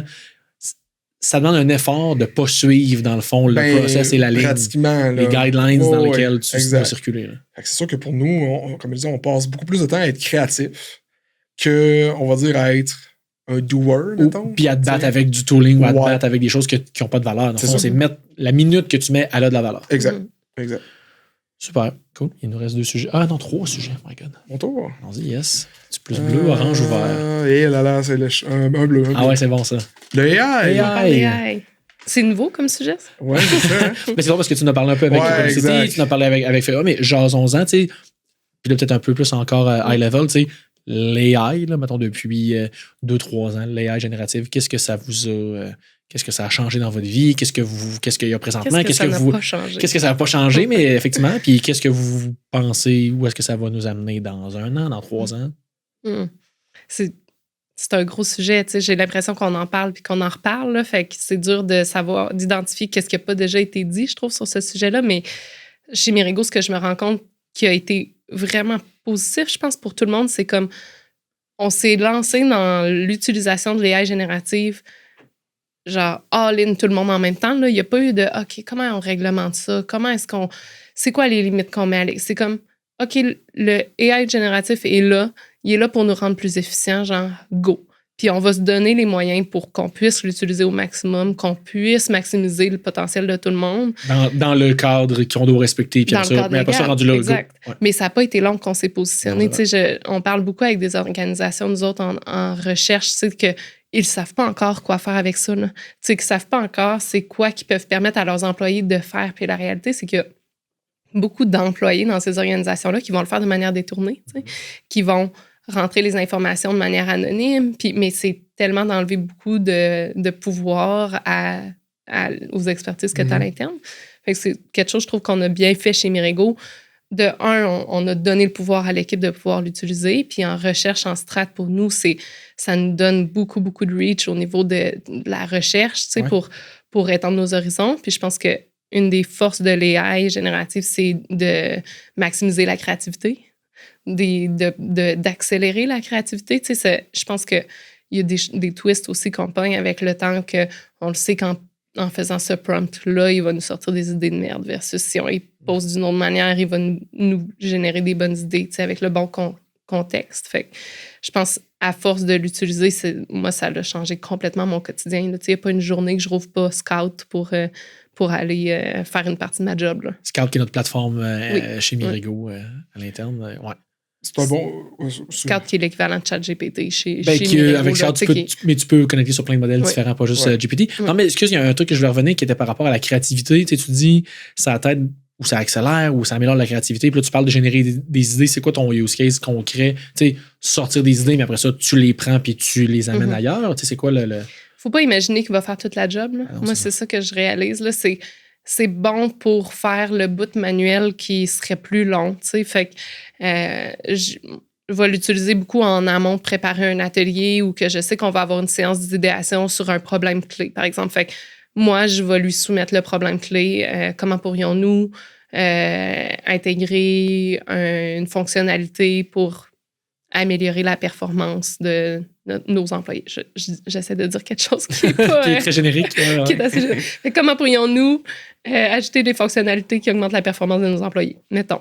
Fait que moi, je vais y soumettre ça, puis ce que j'essaie de voir, c'est quoi mes angles morts, moi, quand je vais approcher ce problème-là. C'est pas, c'est quoi les bonnes idées qui vont me générer, parce que la réalité, c'est que les idées qui vont me sortir, ils se basent sur des choses du passé, tu sais. Fait que c'est potentiellement des choses qui sont faciles à imaginer, qui sont déjà vues, ou des choses qui ont vraiment pas rapport. Puis là, moi, souvent, c'est ces affaires-là que je vais utiliser. C'est comme, OK, ça, c'est genre vraiment quelque chose champ gauche ou que j'aurais pas cru ou ça n'a pas rapport avec ce qu'il me dit. Je vais creuser, voir d'où ça vient. Puis je vais essayer d'aller voir s'il y a des sources que je peux utiliser pour amener dans l'inspiration, comme on parlait tantôt dans nos ateliers. Fait que c'est plus comme, surtout en amont d'un atelier comme ça, moi, j'utilise pour voir c'est quoi mes angles morts, pour essayer de voir aussi c'est quoi les sujets que je peux déjà clairer rapidement pour essayer d'amener l'équipe plus loin. Tu sais. OK, c'est très intéressant. Un des petits usages. Oui, exact. On s'entend que. Toi, c'est faire les maquettes avec les AI, ça, c'est ton évidemment, c'est. Un petit prompt, j'en ai un fichier Figma, parfait. Après ça. Mais oui, mais moi, je suis curieux parce que, tu sais, mettons, le côté recherche puis stratégie, c'est comme tu dis, c'est de la documentation, c'est des mots, c'est des idées, tu sais, beaucoup de choses dans lesquelles l'IA générative est quand même assez bonne de justement t'en donner des mots. Là, puis son but, c'est de t'en donner, fait que tu peux partir avec ça, puis ça, tu as le côté subjectif de toi. La curation. C'est ça, ouais, tu fais la curation. Là, comment ça se traduit, ça, dans du product design? Ben, moi, la manière que je l'utilise, on va dire plus au day-to-day, encore une fois, c'est un des use cases qu'on a, mais je reviens un peu à ce que je disais tantôt par rapport à la création de contenu, mettons, dans les maquettes, là, des choses comme ça. Mais moi, je m'en sers souvent pour tester un peu des fois les tons, le ton qu'on va utiliser dans nos maquettes. T'sais, si on a un projet qui est très grand public, qui se veut funny un peu comme truc, ben ça serait plate que tous mes call to action ou tous mes textes soient juste OK, cancel, des basics, comme ça. Je vais me servir d'un outil de génération de texte comme ChatGPT ou peu importe pour comme mettre c'est quoi ma réalité en ce moment. Je travaille sur un projet X qui s'adresse à tel type de personnes. Je veux faire en sorte que les gens soient engagés dans les call to action. Mettons, ben, peux-tu m'aider à trouver les bons libellés pour ces affaires-là? Fait que ça m'aide à compléter mes maquettes puis à donner un ton qui va me permettre, encore une fois, de bien expliquer aux clients ou dans les tests utilisateurs, des choses comme ça, les bons libellés qu'on doit mettre. Puis c'était quelque chose avant qu'on faisait un peu aussi, mais avec nos idées qui sortent de notre tête. Puis des fois, on prenait un peu de temps pour réfléchir à ça. Mais là, c'est beaucoup plus rapide. Puis ça fait en sorte qu'on peut l'utiliser pour tout. On peut l'utiliser pour tous nos produits, cette affaire-là, ce genre de génération-là de texte, on va dire. Puis un des éléments aussi que je vais voir beaucoup, ben, c'est la génération d'images. Des fois, le client n'a pas nécessairement une tonne de contenu, des fois, à nous fournir pour des choses comme ça. Donc, on peut se servir des outils comme Midjourney pour venir générer des images qui peuvent bien s'implémenter dans la maquette. Après ça, encore une fois, dans l'optique ou même faire un peu la direction artistique photo. Là, après ça, de donner au client, voici ce qu'on verrait comme type d'image dans ce produit-là, dans ce site web-là, ou des choses comme ça. Voici un peu comme... Puis ça aide à illustrer notre pensée aussi, là, notre vision, exactement. J'ai bien aimé ça. Il y a une designer dans l'équipe qui a fait ça pour un client pour mettre des vraies photos dans... Tu sais, les photos n'existaient pas, c'était une nouvelle business. Il allait devoir faire des photos éventuellement à mettre sur le site web. Puis elle voulait donner son avis sur c'est quoi la direction photo qu'on devrait avoir, comment est-ce qu'on devrait positionner les gens, c'est quoi le type d'éclairage qu'on veut. Fait qu'elle est allée générer des images avec Midjourney en peaufinant ses prompts. Fait qu'au final, ces maquettes ont vraiment l'air du produit fini, comme si les photos avaient été faites. Puis ça peut guider le client, tu sais, sans nécessairement qu'on mette des images de Midjourney dans nos produits finis. Ça devient comme... C'est un guide encore. Là. On est encore dans l'instruction de qu'est-ce qu'on veut créer pour que ça devienne le vrai produit. Là. Fait que ça, c'est vraiment comme un outil de déficience, j'ai l'impression, là, dans tout ce qu'on fait. Là. Tu peux pas avoir plus proche que ça, plutôt que de dire, voici les photos devraient ressembler à quoi, voici 8 bullets, comme non, voici, il y a 20 images d'exemples que si tu tiens dans ce style-là, ça va être parfait. Puis, tu sais, pour les compagnies, mettons dans ce cas-là, la réalité, c'est que cette compagnie-là, c'est pas eux qui vont faire les photos. Là. Probablement qu'ils vont faire les photos par un photographe. Fait ils vont pouvoir montrer les maquettes puis dire c'est là vers où on veut aller pour que ça s'intègre bien dans le design qu'on a pensé pour notre site web, par exemple. Fait que ça, je trouve que c'est quelque chose qu'on n'aurait jamais pu communiquer aussi bien avant, grâce à sans avoir les AI. Totalement. Très bon use case. Puis, si je peux rajouter un petit truc aussi sur lequel que je me sers quand même je me sers beaucoup de ça, en fait, de cet aspect-là, c'est d'essayer de moi-même me challenger avec le AI, mettons, là, d'essayer de voir, de faire en sorte, est-ce qu'il y a des, un peu comme tu disais tantôt aussi, y a-tu des blind spots que j'ai pas vus? Est-ce que je peux aller chercher plus d'informations qui vont m'aider à trouver une nouvelle idée ou à améliorer sur quoi je travaille en ce moment? Puis, une chose que je trouve vraiment le fun, on va dire, dans l'équipe de design chez Mirego, puis ça, c'est quelque chose qui est super important pour moi, c'est la curiosité. Puis on est très curieux aussi de voir c'est quoi les nouveaux outils qui sortent, puis de les tester, puis on prend le temps de les tester, puis d'essayer de les mettre en application dans des projets réels, mettons, puis de voir jusqu'où on peut se rendre avec cet outil-là. Est-ce que ça nous aide à être plus efficient maintenant sur nos projets, est-ce que ça nous aide à avoir un meilleur thinking? Est-ce que, tu sais, puis des fois, on se rend compte que oui. Des fois, on se rend compte que non. Mais c'est ce côté-là le fun, on va dire, de l'essayer, puis de le tester, puis de voir comme, y a-t-il un usage intéressant à ça?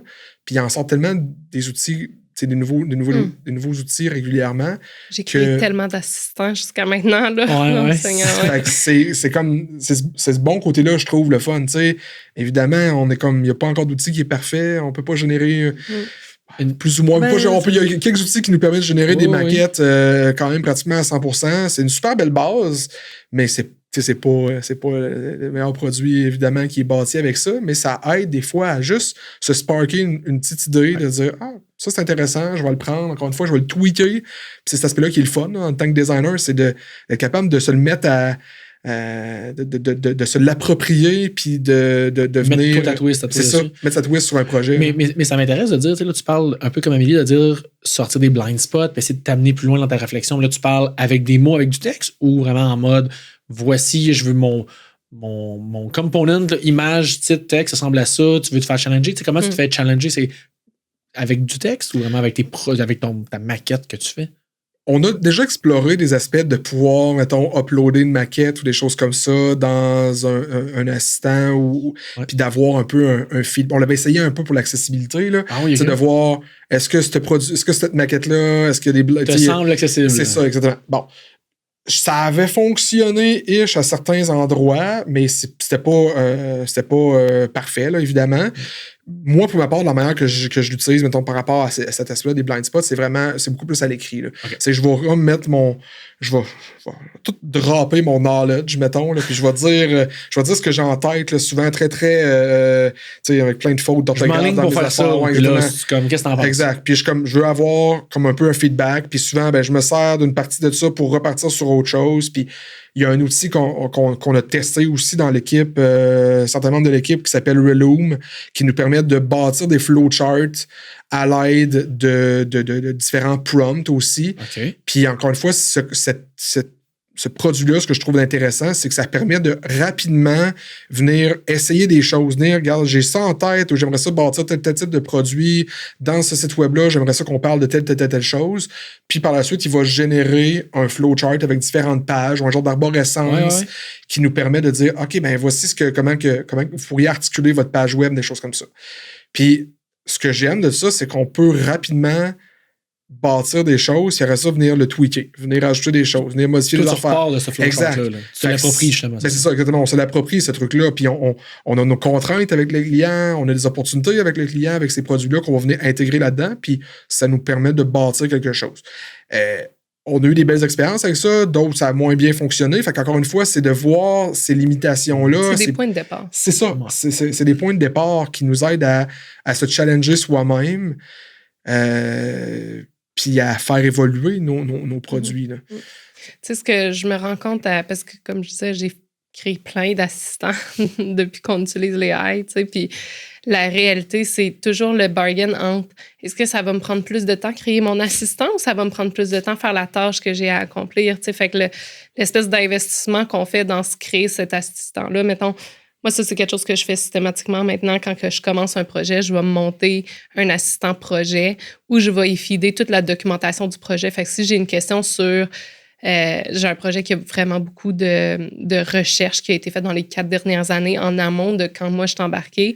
J'ai uploadé tous les documents de rapport de recherche. Fait que si j'ai une question sur la recherche du passé, j'y demande. T'sais. Mais là, j'y ai donné des instructions fixes que tu me sors juste des résultats dans la recherche, tu sais, puis fait que ça m'accélère. Exact. Okay. Ça devient un peu ta knowledge base dans le fond de projet. Exact. C'est ça. Fait que ça, c'est tellement un bon outil pour s'accélérer dans la recherche, dans les débuts de projet. Puis tu sais, même pour communiquer avec des designers, des fois, je dis, tu sais, à Charles, va demander à mon assistant, genre, cette question-là, je n'ai pas la réponse, mais jase avec l'assistant. Elle a la réponse. Ouais, c'est ça. Fait que c'est comme ça devient comme une belle base de données aussi pour communiquer les apprentissages que nous, on fait dans l'équipe de recherche, tu sais.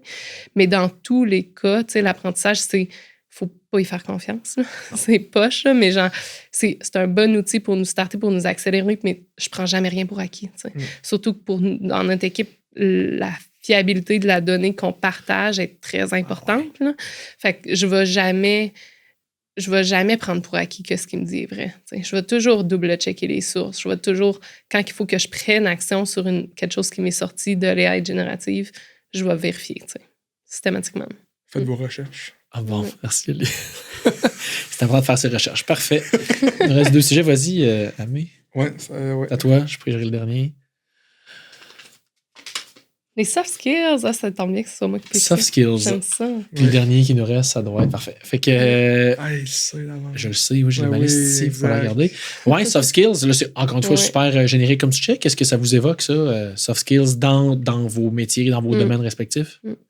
Ben, c'est sûr que moi, il y a une partie de mon titre qui est un soft skills, en fait, là, la facilitation.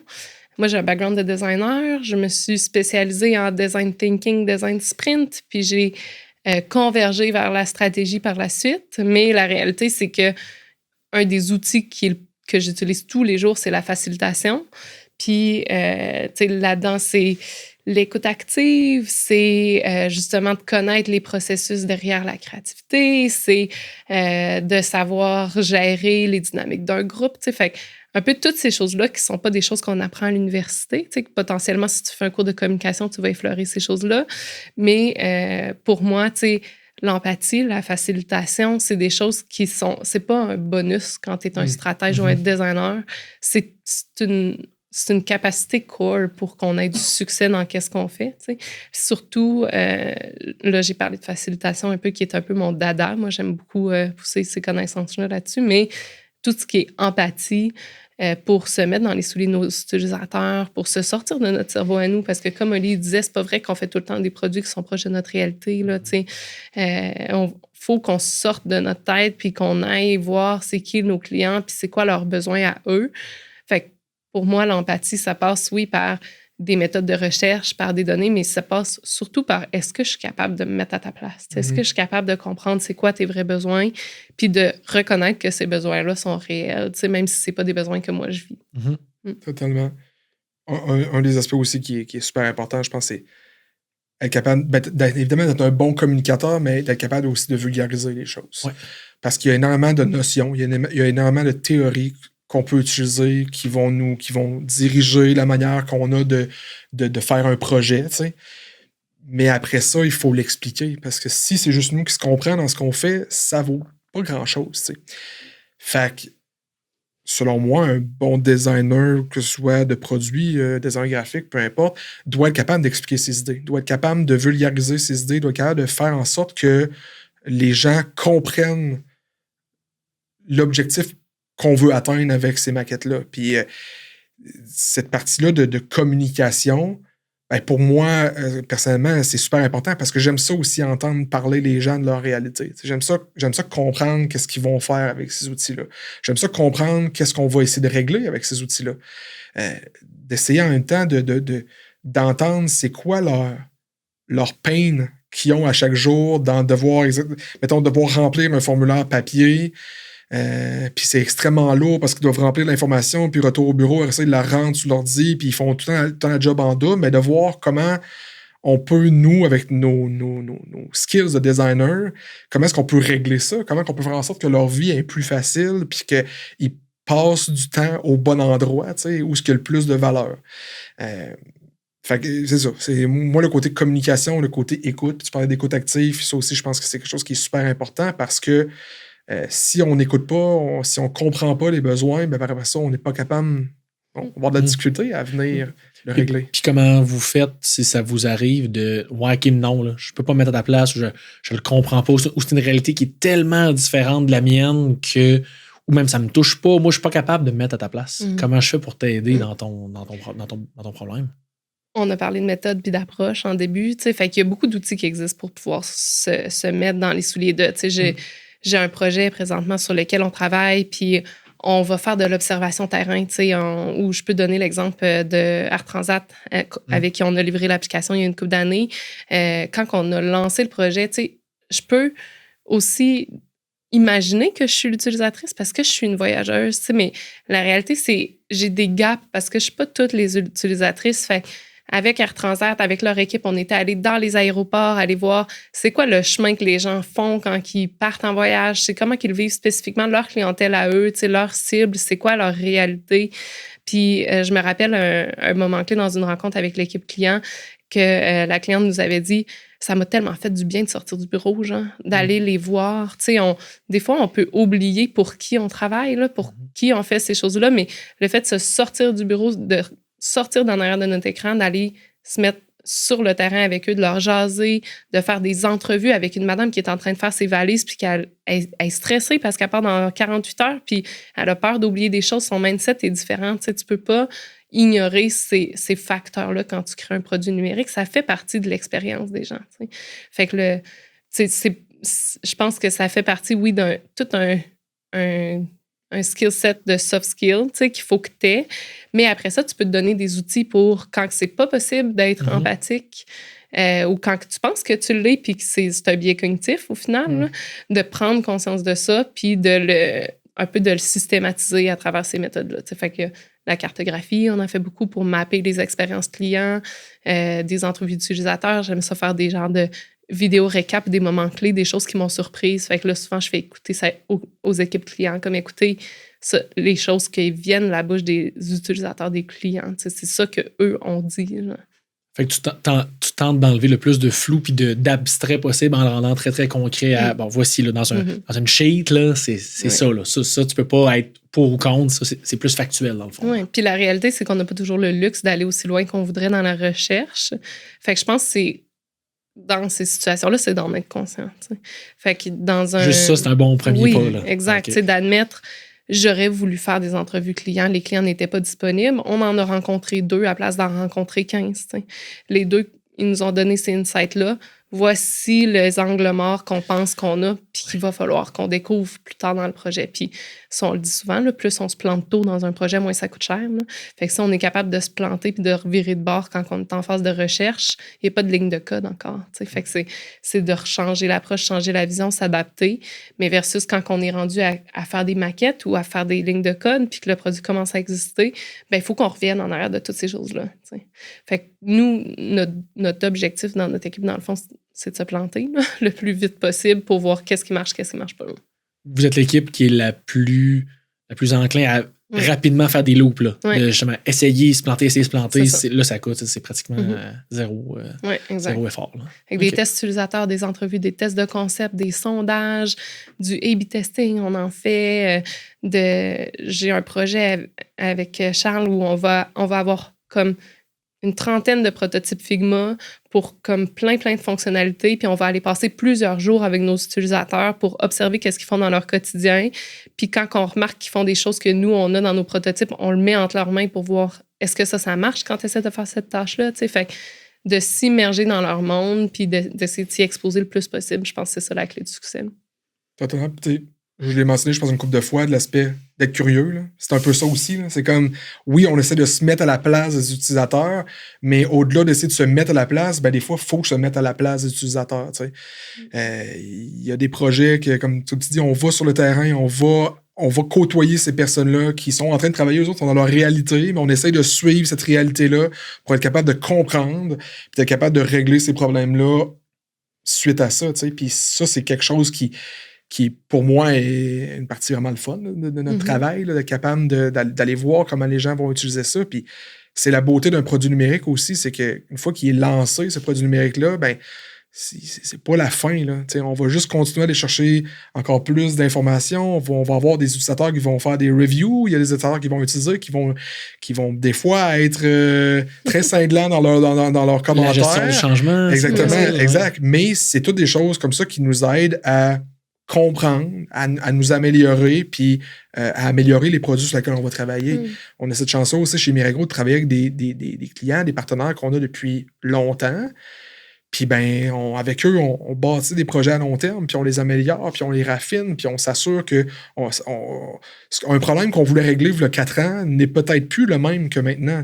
Puis il sera certainement pas le même problème que dans 2 ans ou dans 1 an ou dans 6 mois. Puis c'est de s'adapter, puis de continuer à faire de la réflexion pratiquement pas quotidienne, mais une réflexion constante par rapport à ça, de voir comment on peut s'améliorer, puis comment on peut régler ces problèmes-là, puis d'essayer de voir au-delà, puis de voir c'est quoi les prochaines. On parlait de tendances, ces choses-là. C'est aussi de voir c'est quoi les prochaines tendances pour être capable de déjà être un peu à l'avant-garde de ce qui va arriver, puis de pouvoir faire des recommandations par rapport à ça. Parce qu'on parle beaucoup de. J'ai l'impression qu'on parle beaucoup de V1 depuis tantôt, de dire OK, un client nous approche, on commence, on fait de la découverte, après ça, OK, les maquettes, après ça, on est. Alors que c'est tout le contraire, je pense, de ça du côté là, c'est très waterfall, comment je l'explique là, mais au final, non, c'est la stratégie, la recherche est impliquée après ça tout le long du process, est en train de penser à acheter comment on l'adresse présentement dans le code. OK, mais c'est quoi le next step après? Puis quand l'application est lancée, quand le produit web est dans les mains des users, la V2, la V3, la V4, tout ça a encore 100% du sens. Là. C'est pas juste OK, c'est réglé. La stratégie recherche check, c'est réglé pour les prochains 20 ans. Mais non, c'est ça. Non, c'est ça. Puis tu as parlé de gestion de changement, puis ça, c'en est un soft skill là, de comprendre comment les humains vivent un changement, puis le prendre en considération dans... Oui, tu sais, on fait une refonte d'une app, comme tu dis, V1, une nouvelle version de ce produit-là, de A à Z, c'est changé. Il faut bien faire ce move-là, parce que ça peut vraiment mal aller. Mais aussi, après, on introduit des nouveaux features, on fait progresser les features. Tu sais, tout ça, il faut que ça soit basé sur, oui, les données, comme on disait tantôt, j'ai regardé l'analytics, c'est là qu'il y a des besoins, mais aussi l'humain en arrière de son outil. Tu sais, peut-être que c'est logique d'améliorer le feature pour nous parce qu'il y a des nouveaux standards de UI, UX qui font en sorte qu'on devrait améliorer l'application. Mais après ça, le user, il est habitué, l'utilisateur est habitué de faire cette tâche-là de cette manière-là depuis 5 ans. Si tu le mets à jour, l'irritant va peut-être prendre le dessus versus le fait qu'on rend ça plus facile à faire. Tu sais. Fait que ça fait partie des soft skills, nous autres, qu'on prend en considération quand on pense à la croissance d'un produit là, tu sais, numérique. Tu sais. Je pense que la relation avec les directeurs de produits chez Mirego est d'autant plus importante pour dire je suis proactif par rapport aux données que j'ai puis à la connaissance que j'ai de ma clientèle, puis en même temps, je prends pas pour acquis que j'ai tout le temps les réponses. Là, tu sais. Fait on essaie de plus en plus d'intégrer des phases de test. Oui, quand on fait une vision, puis après ça, quand on est en évolution du produit pour tester est-ce que le produit performe comme on pense, c'est où qu'on devrait aller avec la clientèle. OK, super. Dernier sujet. Oui. Lui aussi, j'ai fait un icône, tu vas être content. Hey. Ali. Accessibilité. Yeah. J'étais dans un mot d'icône avec les verres. Ouais, non, c'est ça, exact. On a fait juste ça pour les deux verres. Outils et accessibilité. Fait que, accessibilité, on l'a effleuré un peu tantôt quand on parlait de principe, mais au sens aussi plus large, qu'est-ce que ça veut dire pour vous, l'accessibilité dans la conception, la stratégie, le design? Ouais.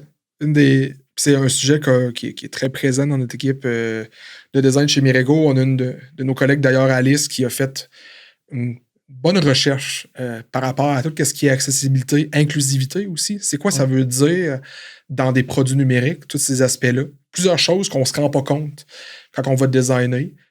Que ce soit l'utilisation d'un icône qui, mon exemple est un icône qui représente la silhouette, exemple, d'un homme pour un icône de profil. Ça fonctionne, mais c'est pas nécessairement inclusif parce que là, on favorise l'aspect homme dans ça ici. Fait que, ça, c'est un exemple parmi tant d'autres, mais c'est quelque chose qui est de plus en plus important pour nous parce qu'on le voit. Nos utilisateurs sont de plus en plus larges, les utilisateurs de produits numériques. Puis, on doit s'assurer que les gens peuvent les utiliser, nos produits.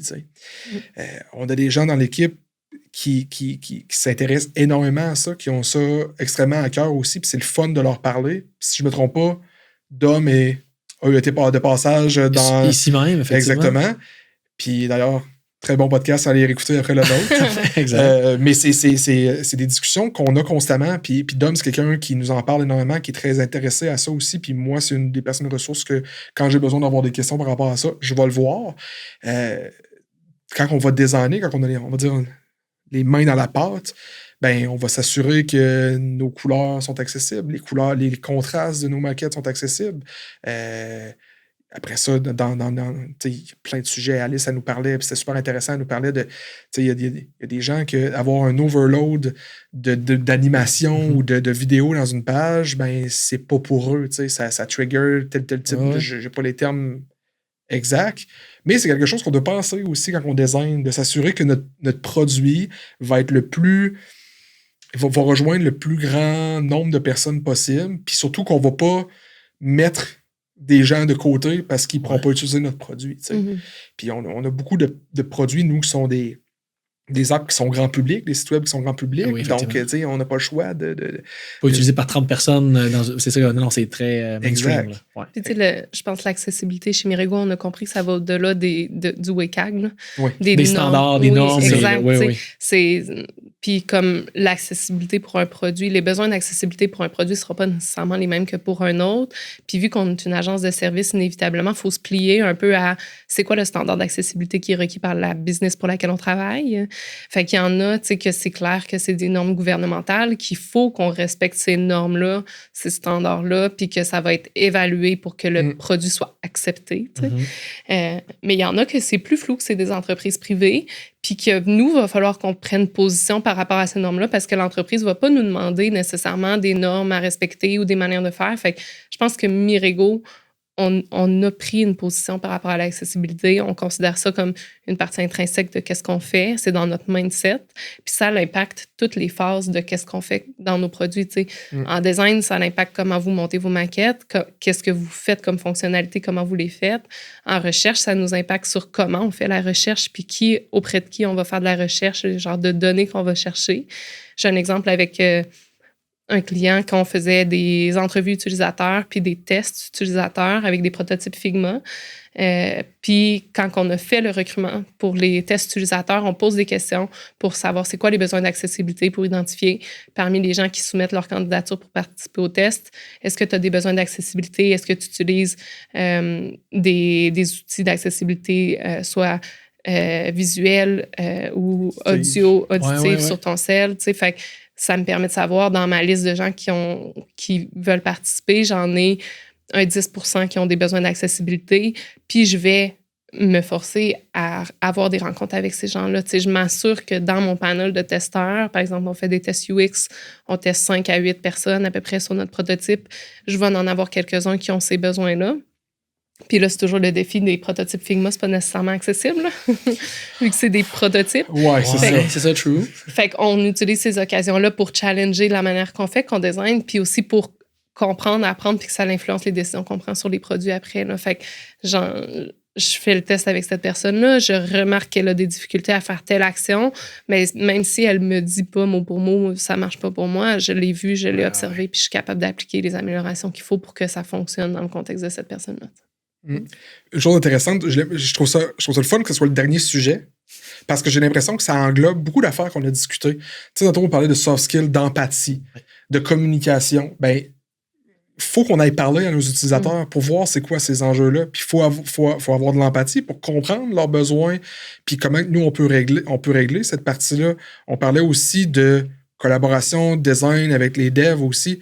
Mais il y a plein d'aspects dans cette accessibilité-là que ce soit les liseuses de screen reader, screen reader, exactement. Ben, au design, on peut pas nécessairement tant que ça designer-ish en ayant ensemble. Mais il faut qu'on l'ait en tête que ça doit fonctionner de cette manière-là. C'est pas un item que le dev arrive ou la dev avec une checklist de rends ça accessible. C'est comme, non, là, c'est un peu comme on a dit tantôt. C'est juste, je te donne ça, mais non, ça prend les instructions. Il faut que ça ait été pensé pour ça. Là. Exact. Fait que c'est pour ça que je trouve ça le fun parce que ça rejoint plein de nos initiatives et puis des discussions qu'on a en ce moment. Parce que, encore une fois, l'accessibilité, puis c'est l'accessibilité at large, vraiment, là, c'est très large. Ça peut se présenter sur différents aspects, mais il faut qu'on se l'approprie, nous aussi. Il faut qu'on le comprenne, un peu comme un nouvel outil, Figma, ben, il faut que nous, on le comprenne, c'est quoi l'accessibilité, c'est quoi ça veut dire pour nous, accessibilité, puis c'est quoi ça veut dire pour les autres personnes aussi, accessibilité. Puis, tu le dis bien, Anto, nos clients, il y en a qui sont très stricts, il y en a d'autres qui n'ont aucune idée. Puis c'est à nous de faire l'éducation, puis de leur expliquer, hey, voici, vous devriez faire ça pour votre produit numérique ou on vous suggère ça pour telle raison, tu sais. Puis on va le faire en amont, puis on va le réfléchir en amont parce que ça permet ça coûte plus cher de faire du Shift left accessibility, c'est Ben ça. oui, là, c'est c'est tout ça. ce que tu peux mettre le plus au début possible. Effectivement, c'est là que tu peux itérer, c'est ça. Exact. Puis, Mais- tu sais, dans l'accessibilité, excuse-moi. Non, vas-y. Ouais. Dans l'accessibilité, je pense que on a une chance, en travaillant en amont des projets, d'identifier, tu sais, oui, les accessibilités, je vais dire classiques, là, tu sais, visuel, auditif, qu'on s'attend à ce qu'il y ait des gens potentiellement qui aient ces besoins-là, mais toutes les accessibilités contextuelles qui sont propres aux produits, là. Fait que quand je parle d'accessibilité contextuelle, tu as donné un bon exemple avec Thomas, tu sais, la robotique, les techniciens qui vont travailler avec le HMI, le C'est quoi, c'est Human Human Machine Machine Interface. Interface, ouais, Ouais. merci.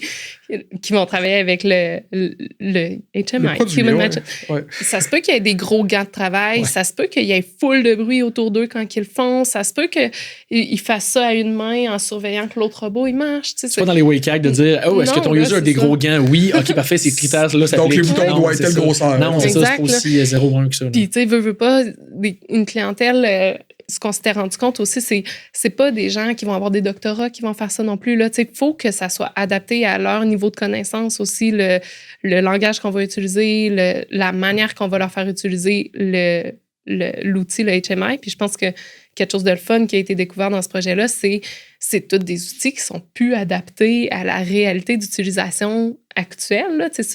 Les HMI traditionnels sur des robots, c'est des interfaces qui sont super vieux puis qui sont vraiment pas à jour avec les standards numériques actuels en termes d'utilisabilité. Là. Je pense pas qu'ils ont même été pensés pour être Non, user-friendly. c'est Ils sont ça. très Ouais, operation-driven. c'est C'est ça. comme ça fait ce que ça a à faire. Oui, parfait, Ouais. ship it. Oui, fait qu'on a comme eu la chance d'observer ça puis de dire, crème, on est capable de leur offrir quelque chose qui marche pour leurs besoins dans leur contexte.